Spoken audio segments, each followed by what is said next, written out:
399. That's right, it's 399. I am your host, Keith Andrew. Along here is the talented and beautiful Erin Davis, and I just want to say thank you for being a guest on my talk show. Yeah, thank you. Hello. Now, for people who want to know what my talk show is about, the whole point of my talk show is to show people that even with having a learning disability, I can still amount to something. And at the same time, I'm able to turn myself into an example for people out there dealing with any types of learning disabilities and disabilities. But you should never give up and just to prove people wrong. Show them that labels do not dictate who you are and who you're going to be. You should prove to them you can break the labels. So hashtag break the labels. So that being said, half hour, 45 minutes every time. You can say anything you want, talk about whatever you want, freedom of speech, freedom of self-expression, supporting a good cause, making a new friend out of it. And starting off, actually the easy questions first, is how's life growing up?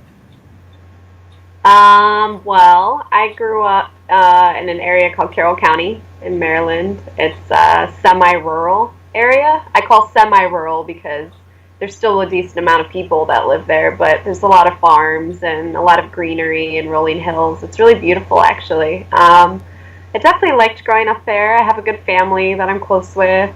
My parents live in Georgia now, and my sister, I have one sister, she's 3 years older than me, and she lives in Florida. I don't see them quite as often anymore as I'd like to, but I still do a few times a year. So, yeah. Oh, nice. Mm-hmm. Now, the next question I was going to ask you, when you were in high school, did you do any sports? And in college, were you a study nerd or party animal? Okay, so for the first question, sports-wise, I was a cheerleader, but no, I didn't do any, actual sports. I'm not athletic at all. I'm outdoorsy. I like to do outdoors things like, hiking or kayaking or exploring and things like that and going places and doing things. But as far as being very athletic, no. My dad makes fun of me because there was this one time where he tried to play catch with me with a softball because my sister played softball and he was an umpire. And I threw the ball over the fence. completely missing where he was. So that's just an example of how bad I am with organized sports. In college, I'd say it was pretty 50-50. Well, no, a little more on the studying side than the partying side. I did have my party time, my fun time with people, of course. But I always did well in all my classes. It's not like I ever got so sidetracked that I failed any of them or dropped out of any of them. I graduated, I think, with a 3.8 GPA, so pretty good.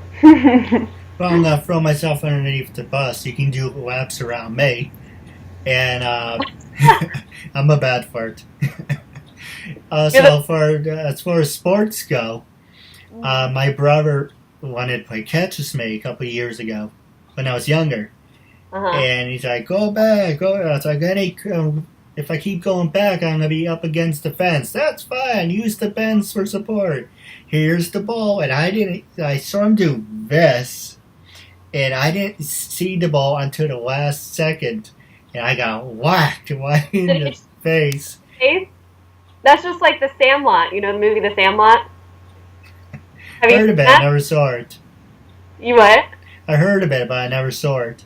Oh, okay. That was a movie that I liked a lot as a kid, and there's a scene where that exact same thing happens. He's playing catch with his dad, not his brother, or his stepdad, actually. But anyways, and yeah, he throws it, and it hits him right in the face. I lost count how many times I got hit in the face when I was a kid. Oh, no. I had poor reflexes, so I could say, if we play one-on-one, he'd say, okay, I'm going to throw you the ball. I can prepare myself. If you do one of those, think fast, it's going to whack me in the face. Yeah, I don't have the best reflexes now. We have that in common. We share that. So that's nice. Thanks for telling me that. It's funny. Hey, like I said, you're supporting a good cause, making a new friend out of it. So I open up to you, and it's normal conversation. I usually don't have a filter, so when it pops in my head, that's kind of one reason people get annoyed at me. I'm like, there's a wrestler, CM Punk. I don't drink. I don't smoke. I walk to the beat of my own drum. I have no filter. So if it pops in my head, you know, a lot of people say I come out of left field.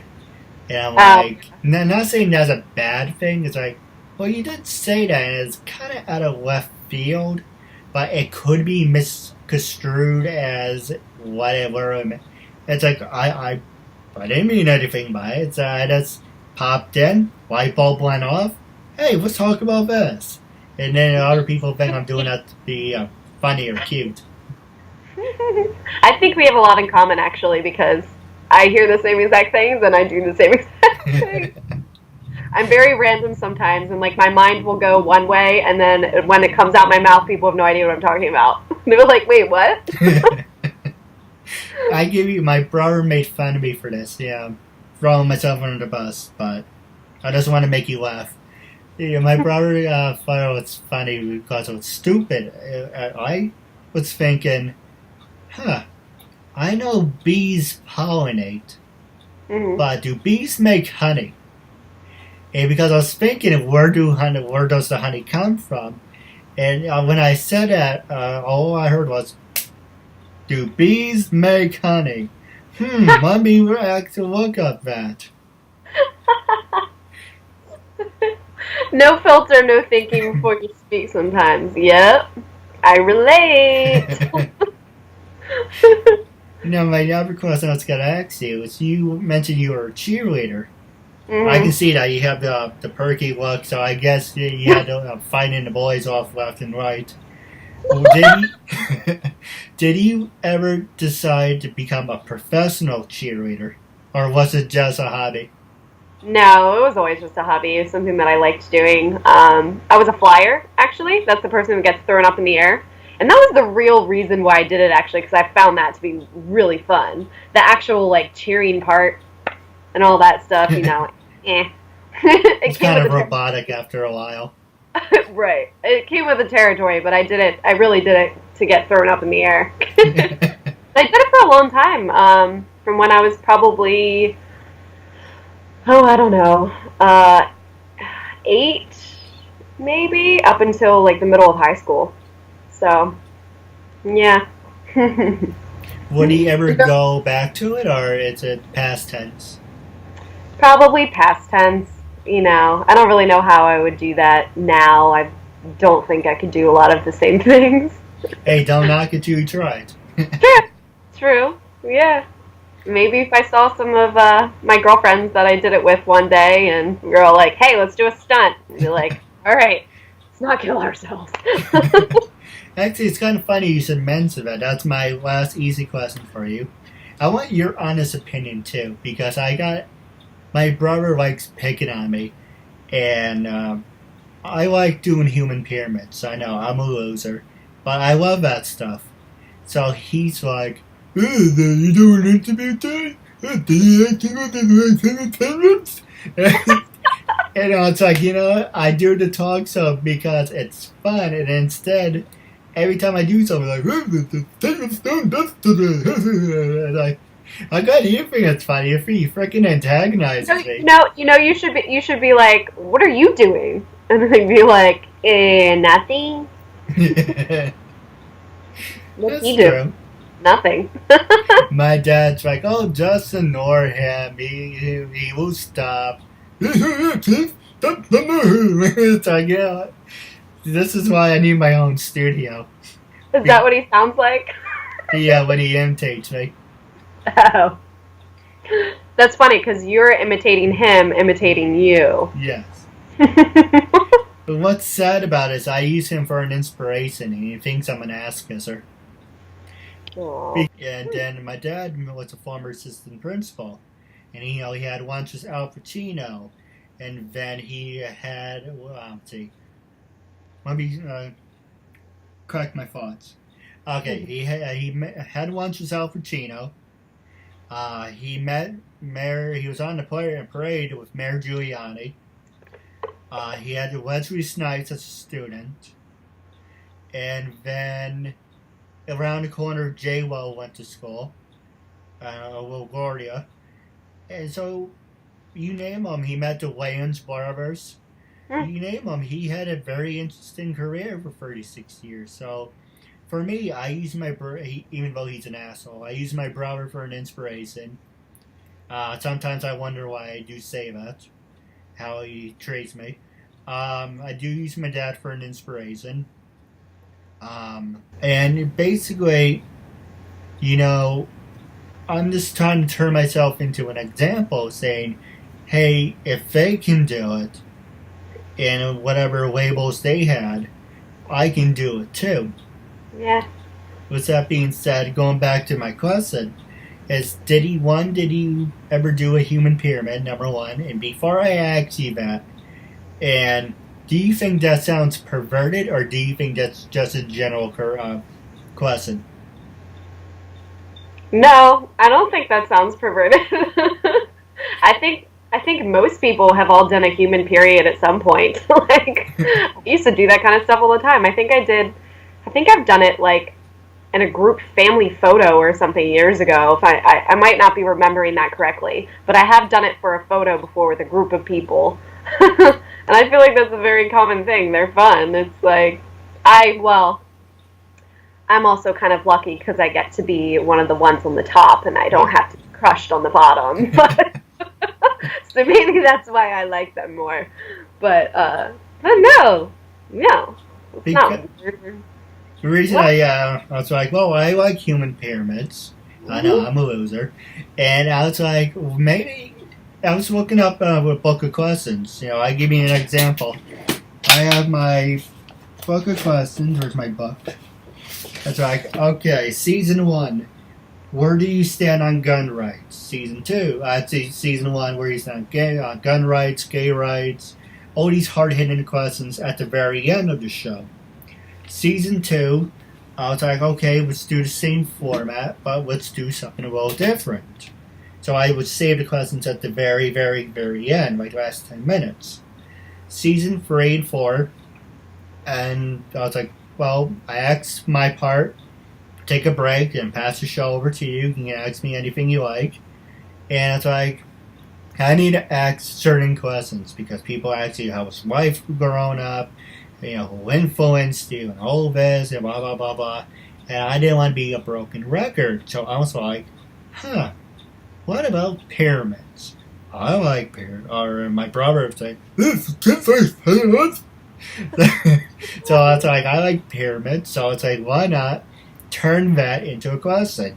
You watch Bill O'Reilly, you watch Bill Maher, you watch all these other shows online, and they never once ask you, hey, did you ever do crazy things in college? Did you ever do a pyramid? So I was like, that's interesting. Now, for whatever reasons, people think I'm being a perverted. It's like, why do you ask people if they like pyramids? I'm like, do you really have to turn things into something that it doesn't have to be? Yeah, I don't get that at all. I didn't think that it sounded perverted at all. I think it's a fun random question that someone might not normally ask, and it's like sometimes you can really get to know people even more or even better by knowing random things about them. You can find out little pieces, you know.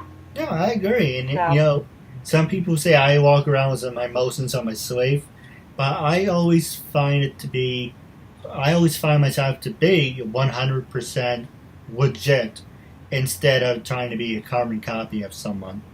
Mm-hmm. But I didn't mean to complain to you or bitch to you. I do apologize.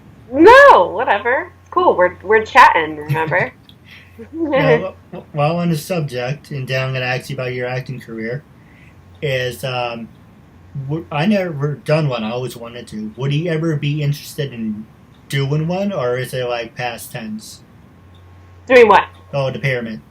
Oh, like doing it again? Yes. Sure, why not? Hey, if you want to help me with it, I appreciate it. Yeah? You're saying you want to do a human pyramid? I always wanted to do one since I was 4 years old. You've never done one? I never found her like, and my brother's an example of that. Well, the thing is, you do need a bunch of people. Right. So, yeah. Hey, if we ever hang out, maybe we can make something happen. Sure, why not? Like I said, I never found a like group of people, and I always had like work acquaintances, high school acquaintances, and all I Yeah. heard was it's stupid, it's lame, no one does that. But yet there's over 800 people on Twitter that or Twitter and YouTube are doing that. Why do I have to be left out? So I was kind of like, yeah, why not? I like to hear people's reactions, have fun. But anyway, that's a well background on me. Like I said, that's opening up. Sometimes I don't know when to shut up. Well, I think those people are kind of assholes. So I appreciate it. Thank you. why not? I mean, it's fun, and you don't need to hate on somebody for them wanting to try and do something fun and silly and ridiculous sometimes. Like, who cares? Yeah, absolutely. Now, with Yeah. that being said, I'm going to go over to your acting career, and then we're going to take a quick commercial break. So, my first question for your acting career is, number one, did you work with anyone famous? And number two, who influenced you to start your acting career? um. Well, the first one, the most famous person, I guess, that I've been alongside is Riz Ahmed, who if he's kind of more recently famous. I had a very small, minimal little spot in the movie Jason Bourne, and he played this character Aaron Kalor in it. It's funny because my name's Aaron, but Aron way. And I was his aide, I guess, in a scene. And we're just walking through a building. He's talking with another character. We're like swiftly going through with some other people behind us or with us, and he turns around and he says something to me about paperwork. He's like, "I need you to get this to so and so," and I'm like, "Yeah, sure." And, that's pretty much it. But he did call me Amanda, so he gave me a name, which was cool. my aide character name. Yeah. Now, I just came up with a question because you have this. I'm a bad flirt, but you do have this glow around you. Now, when people first see you, do you always get typecast as? And like I said, I don't think before I talk. I spoil it out. But do you always get in typecast as the pretty girl next door? Did you ever get like certain roles, like you're saying, why is I getting certain roles? Like for me, I wear glasses, so for the most part, people would say you're the nerd, you're the underdog, or for you have to look, so you're got to be the center of attention, or the girl next door. Do you think that stereotyping helps your career, or do you think it's okay if that's what you want me to do, then I will do it? It's help and hurt sometimes. It's kind of changed a little bit over time. Like when I was younger, when I was in college and stuff, I would tend to get more of those types of roles, of like the pretty girl or like the the sweet silly one, or which is like kind of my personality. And at times I almost wouldn't get serious roles because I didn't look enough the part. Like I was told that I was too pretty, I guess. Which I'm getting older now, so it's starting to change. But yeah, I was told that a couple times actually, for some auditions that I had, and I felt like I did really well, and they really liked me, and but yeah, so that was kind of the negative way, is maybe not getting enough serious roles because of that. But that's changed over time. Now, actually, surprisingly enough, I seem to be getting a lot of serious roles, like military stuff. I've gotten military things a bunch of times, and lawyer. Like I've been a lawyer in a couple different films too. So it's kind of, I don't know, it's kind of funny. I think those type. I have a interesting facial structure where I can look very kind of serious in one way, but then when I smile and laugh into myself, like I light up in a different way. And I also have like olive skin, brown eyes, brown hair, sort of an omni-ethnic look. I am Caucasian, but just sort of a little bit of that twang, I guess you'd say. That yeah, I guess people see me as that for whatever reason. Well, just by looking at you, I just came up with something. You could be the stunt double for Amy Jo Johnson for Power Rangers. Who is that? Oh, she was the Pink Ranger? Okay. Is this the original one or the new one? Yes, the good one, not the shitty one, the good one. The original one? Yes. Okay, I think I know who you're talking about, actually. That's funny. I've never heard her before. I hear, I tend to get Alanis Morissette a lot, actually, since college. A lot of people say Alanis Morissette, which I look a lot like her in some ways, and in other ways, not as much, so I don't know. Well, what do you think? What do you, with the short hair up to here, you look like Kimberly. With the long hair, you do can pull off different looks. Kind of looks more like short hair. It's behind. I don't know. Well, I like to say the white helps too. Huh? Oh, the white, how it works too. Yeah, absolutely. There's so many factors. How I'm dressed, how I have my hair, what kind of, how much makeup I have on. I have kind of an interesting age range where how I'm dressed up, I can look early 20s or I can look up to early 30s, which I'm really happy about and grateful for because it helps open up more opportunities of more roles and more types. So yeah, I have, depending on kind of what picture you're looking at, I can look vastly different. Yeah, I agree. Now we're going to take a quick commercial break, and when we come back, I'm going to pass the show over to you. Okay. A message for yourself or as a gift for someone else. For personal connections, shout-outs, birthdays, proposals, weddings, and much more. Enter your details about yourself so the celebrity can record a personal video message especially for you, including details such as your name, age, birthday, hobbies, or whatever else you include. As soon as the video has been recorded, you'll get an email with your link so you can share it on social media or download and keep it. Celebrities record videos as and when they can, usually within 2 weeks. But if you want a video for a specific date and it does not look like it will arrive in time, you can cancel it and get an instant refund at the click of a button. There are hundreds of celebrities to choose from and many more joining every day. Search by category or genre, buy a gift voucher, get updates and offers, and encourage your favorite celebrities to join so they can connect with fans in a fun and unique way. Raise money for their charities and much more. So order your video now for yourself or for someone else. Welcome back to episode 399. It is finally the end of season 4, and we're going to start season 5 in a couple of days. With that being said, or maybe tomorrow, it depends on when I get the next guest.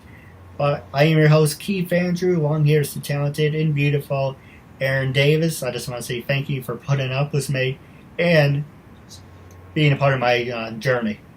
Sure. Thank you for having me. Now, the last question I was going to ask you, then I'm going to pass the show over to you, is social media. Number one, are you on social media, LinkedIn, Twitter, Instagram? And the other part to that is, can social media make you or break you? Passing the show over to you. Okay. I think those are really good questions because, yes, I am. I mainly use Facebook. I have my personal Facebook page, and then I also have my professional networking page, basically. I don't know technically what the word for is it, whether it's professional page, page, or networking page. Just say fan page. Huh? Just say fan page. That's what I do. I guess maybe fan page. But yeah, so I do try and promote myself a little bit through that and talk about things that I'm doing, post pictures, try and keep up with that kind of stuff. I'm not the greatest at it because I feel like in order to really build a good following, you have to be so dedicated to that and post stuff a million times a day, all the time, everything that you're doing, it's very thought out. There's a lot that goes into it, which I honestly just don't like doing enough. Like, it is important for an actor to have it, because they're even starting to cast some roles now based off of social media following, because it automatically means that they might get more followers or more views on their show or their film or whatever it might be, which in the end means more money. So so yeah, it is a thing that I'd like to try and accomplish more with. I have an Instagram as well, but yeah, I kind of do it to the point to where the people that I know me and that I work with, I can kind of stay fresh in their minds and show them that I am working, I am getting work, like people want to work with me, I'm pleasant, all those different things, which can help get you more jobs. So in this industry, at least, and it can make or break you if you go too far with it. Yes. Hey, so for a perfect example, let's do like a little competition, me and you. Say, like I said, you're a beautiful woman and you have hundreds and thousands of people following you, and yet then you have this guy's a disability. So, do you think we should go with someone who has thousands of people, or do you think the message? You know, if say you were the producer, would you go with someone who has the following or the message? Would I personally, or what do I think happens? Well, both. Like if I were to be hiring someone? Right. I mean, it's a hard question because, you can be completely honest, you know. Like, I know I am. Like, for me, it definitely matters more to me, about who would be right for it. And, you know, whether they care about what I'm trying to do, whether they are good and right for what I'm doing, as opposed to, like, a following or the money and stuff. Because that's really what it comes down to at the end of the day for all this stuff is money, which is not the most important thing in my life, at least. We all need it, I mean, to survive, but I don't know. I mean, it's a hard question, because if you really want to climb and be up there and make that money and do all that, then it's like you play the game, even if it's not the right thing all the time. That's true. But Yeah. at the same time, what do you think weighs out more? Do you think the following beats the message, or do you think the message beats the following? I'm not sure what you're asking. Oh, what I mean, like I was saying, you know, if me and you went for an audition, it's like, Yeah. oh, well, Keith, you have this great message, but yet you don't have a following. And for you know, say, oh, Aaron, you have these thousands of millions of people that are behind you, but you don't have a message. So if you're in a competition, who do you think has more of the edge to it? Do you think the message beats the following, or does the following beat the message?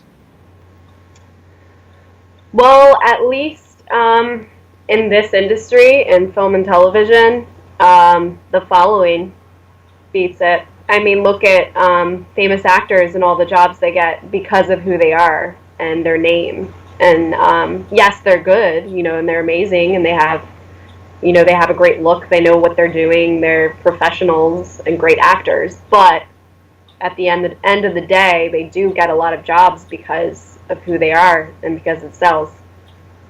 That's true. That's just the truth, even though it's sad. Hey, it's always good to be honest. But that's for way up there. That's not to say that everyone or everything is always like that.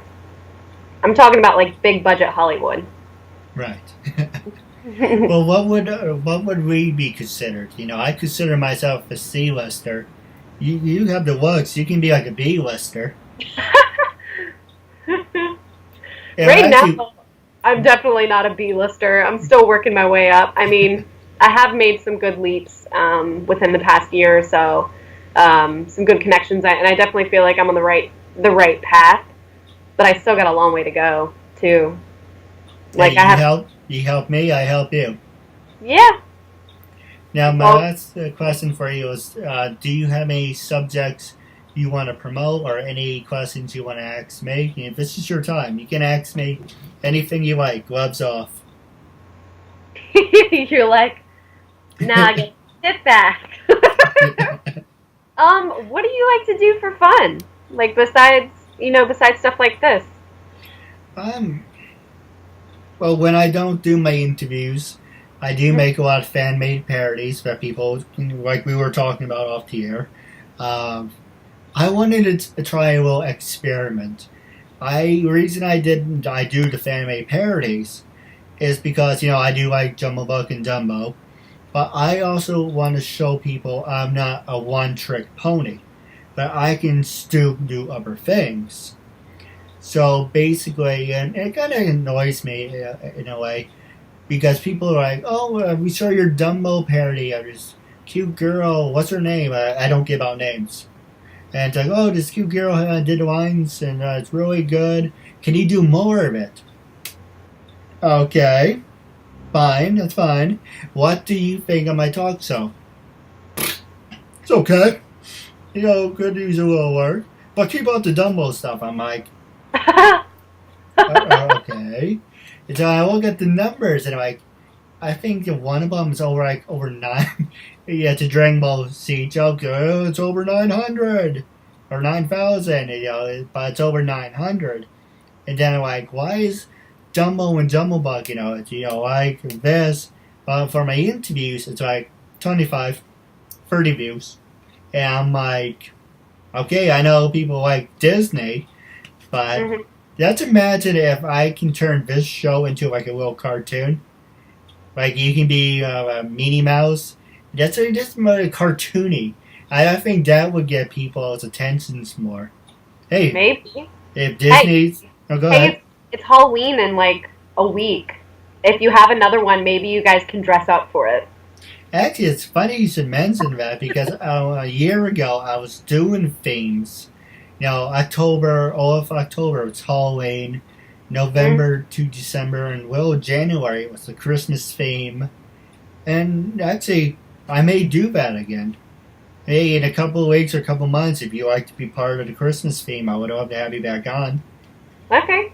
And so, the themes are something that's useful. But, to answer your question without beating around the bush, I like to be, because I have ADD, and I'm not like really bad ADD, but sometimes it shows. I like to be active. I like to be part of things. When I was younger, it's like, you give me a video game system, give me a phone, I can sit there. When I watch wrestling, I used to play with my wrestling toys and copy what I see on TV, because I have to be active. When I go to like a concert, I'm like, it's fine, it's loud, it tunes out, and the voice is saying, what should I really be doing right now? But, when I go watch TV with my brothers, it's like, oh, it's 3 hours. Like, yeah, I don't know if I can sit here for 3 hours watching men in tights grab each other and throw them around the ring. Because I used to be obsessed with the WWF and WCW. You had Shawn Michaels, Bret Hart, Hulk Hogan. And unfortunately, they're not around anymore. It's like, who do you have? Oh, Superman, John Cena. Or you had Randy Orton, or you have Roman Reigns. Like, they're okay, but it's really not the same. So if you watch my introductions to my show, wrestling does play a part in that. It plays a part, because I don't know exactly what software WWE and TNA Wrestling uses, so I kind of make mine introductions from scratch. But I try to give it that little edgy. It's like, hey, this isn't just an ordinary talk show. It's a show, but it has a badass introduction to it.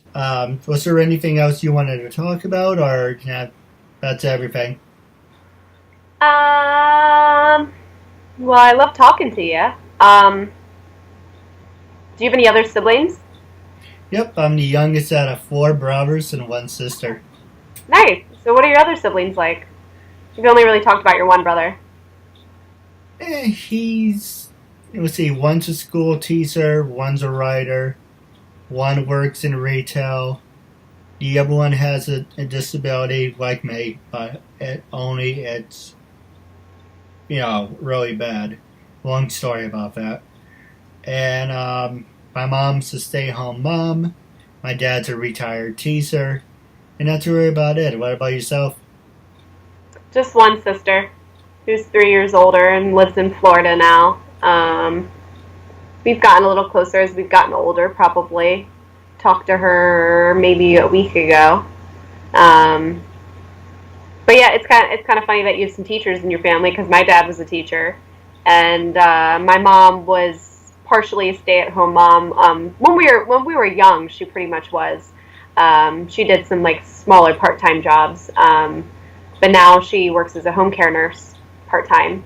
So she actually went back to school and got a college degree and graduated the same year I graduated high school. I think we both graduated, the same time. So Yeah, nice. yeah, and now my dad's retired.